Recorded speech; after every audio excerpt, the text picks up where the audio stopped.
naman ating pag-aralan. Tara na, tuklasin kayamanan, sariling ating kwentong bayan, kasaysayan, kabula-dula, epiko, mito, maikling kwento. Ako'y samahan nitong matuto sa Filipino. Magandang araw! Ngayon ay ibabahagi ko ang mga paraan na ginagamit ko sa pagtuturo ng modular distance learning. Sa ngayon, ito ang ginagamit kong batayan sa pagtuturo.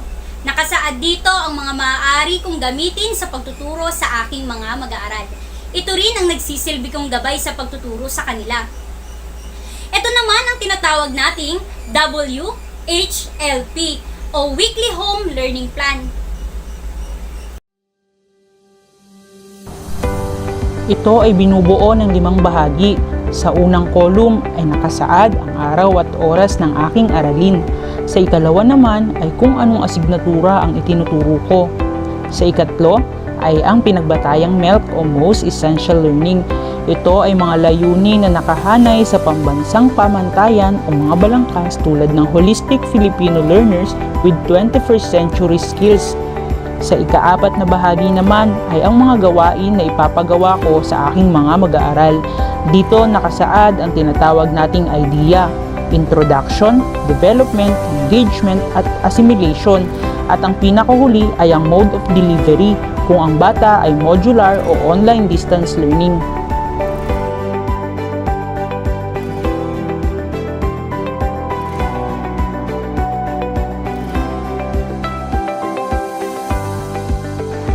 Sa pagsisimula ng aming klase ay isang mahalagang gawain ang ginagawa ko. Ito ay ang pagtatala ng mga mag-aaral o attendance. Inilalagay ko rin ito sa aming FB classroom na kung saan mayroong tinatawag na poll. Isinasagawa ko rin ang pagbabalik-aral sa kanila upang sa ganun ay maiugnay nila ang mga dating aralin sa panibagong aralin na tatalakayin ko. Kapag ang mga mag-aaral ko'y sumasagot na sa aking mga katanungan, ay hindi ko kinaliligtaan na sila'y batiin ng mahusay, magaling, tama at wasto. Upang sa ganon, kahit sa simpleng paraan ay maganyak sila na sumagot muli sa aking mga katanungan. Bagamat ang mga idea na kanilang binibigay ay magkakapareho lamang, isinisingit ko ang salitang iba pang kasagutan.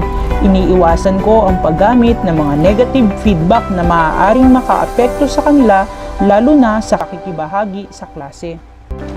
Sa pagganyak na bahagi, ninanais ko na malaman ang mga katanungan nila. Simula ng bata pa sila na hanggang sa ngayon ay hindi pa rin nila nabibigyan ng kasagutan. Dahil sila ay nasa edad ng pagiging inquisitive, batid ko na marami silang katanungan na nais mabigyan ng kasagutan. Kaya ito ang naisip ko na gawing pagganyak upang maiugnay ko rin ang aming talakayan.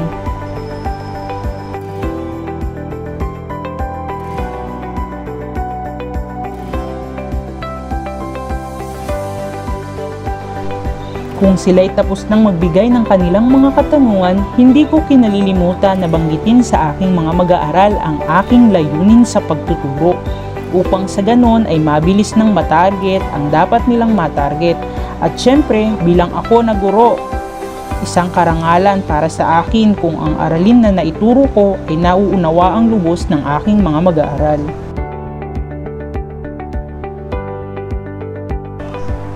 Pagkatapos nito ay nagsimula na ako sa bahaging pagpapaunlad na kung saan dito na ako nagsagawa ng pagkakaroon ng talakayan.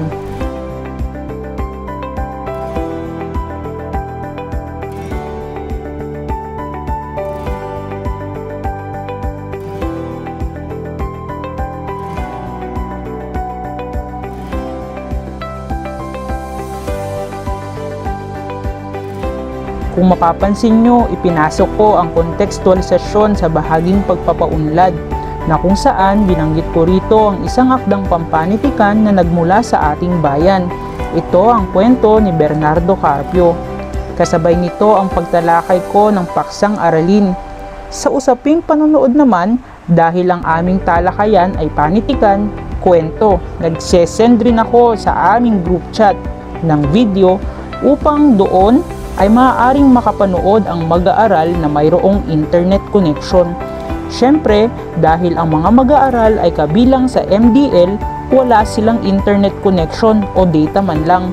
Maaaring meron, ngunit iilan lang sa kanila. Kaya isinasaalang-alang ko rin ito. Ang solusyon na ginawa ko ay mismong kwento na naka-text type ang isinisend ko upang doon ay mabasa ng mag-aaral kahit wala silang load pang access.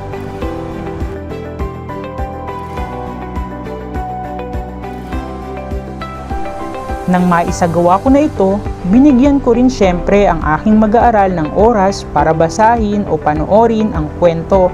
Matapos ang ibinigay na oras, magsisimula na kami sa ugnayang tanong-sagot. Sa pagbibigay ko ng tanong ay isinasaalang-alang ko ang tinatawag nating HOTS question upang sa ganon ay mahasa ang intelektual na kakayahan ng isang mag-aaral at hindi lamang sila nakabase sa mga kasagutan na manggagaling sa libro, kundi kinakailangan nilang mag-isip ng malalim upang masagutan ang katanungan na ibinibigay ko. Katulad ng nasa screen, kung mapapansin nyo, aktibong nakikilahok ang mga mag-aaral sa talakayan na kung saan sa bawat sagot ng mga ito ay siya ring kapupulutan ng kaalaman ng kapwa nila mag-aaral.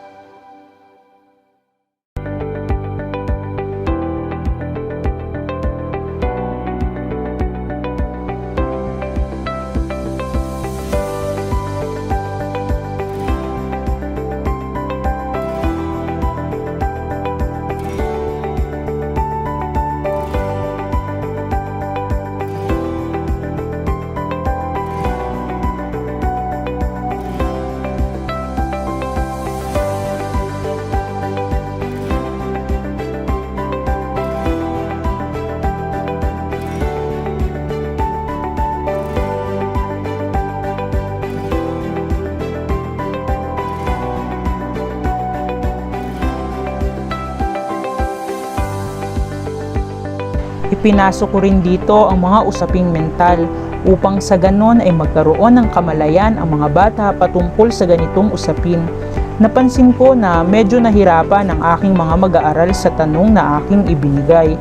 Kaya naman binago ko ito o nirebisa upang sa ganon ay mas mabilis maunawaan at masagot ng bata. Dahil ang ating bansa ay nakararanas ng pandemya, sinusugan ko ang sagot ng aking mag-aaral na hindi na umano siya gagawa ng paglabag lalo't alam niya na mayroong karampatang parusa. Iniugnay ko rin ito sa aming talakayan katulad ng nasa screen dahil ang panitikan na tinalakay ay pumapatungkol sa paglabag.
Sa bahaging pakikipagpalihan naman, kinakailangan ko ring ipaliwanag sa mga mag-aaral kung ano ang mga dapat nilang gawin.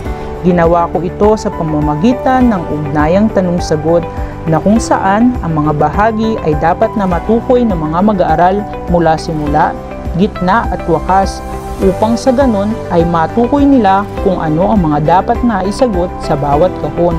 Dahil kung hindi nila ito mauunawaan ay maaaring hindi maging wasto ang kanilang mga kasagutan. Kaya naman, upang hindi sila mahirapan, hinayaan ko silang madiskubre ang bawat kahulugan ng mga hinihingi sa bawat kahon. At ang ginagawa ko na lang ay dinudugtungan ko na lang ang kanilang kasagutan.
Nang matukoy na nila ang mga ito, dito na ako nagsimulang magbigay ng gawain.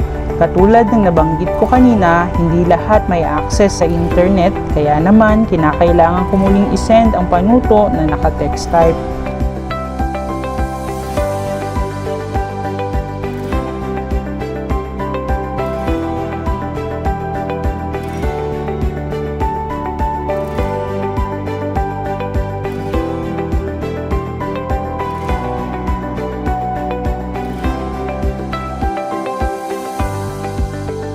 At sa huling bahagi ay ang tinatawag nating paglalapat na kung saan ang mga natutunan ng mag-aaral ay dapat na niyang mailapat. Dito ipinasok kong muli ang kontekstualisasyon na kung saan kinakailangang lumikha ng mag-aaral ng sarili nilang alamat na may kaugnayan sa bayan ng Montalban. Maaari silang pumili ng anumang bagay, lugar o pagkain. Ibinigay ko ang pamantayan upang magsilbi nilang gabay sa pagtuturo.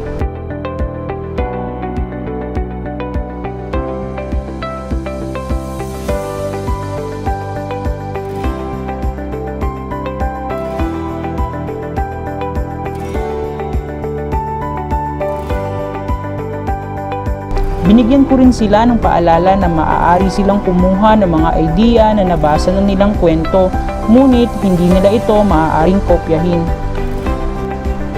Nagbigay rin ako ng anunsyo para sa mga mag-aaral na nahihirapan at hindi nakasasabay sa aming talakayan, na kung saan kinakailangan nilang gawin ang supplementary activities na ibinigay ko.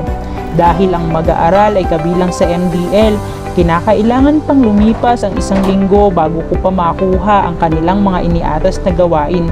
Kung ang mga ito ay tapos nang mabanggit, formal nang tapusin ang talakayan.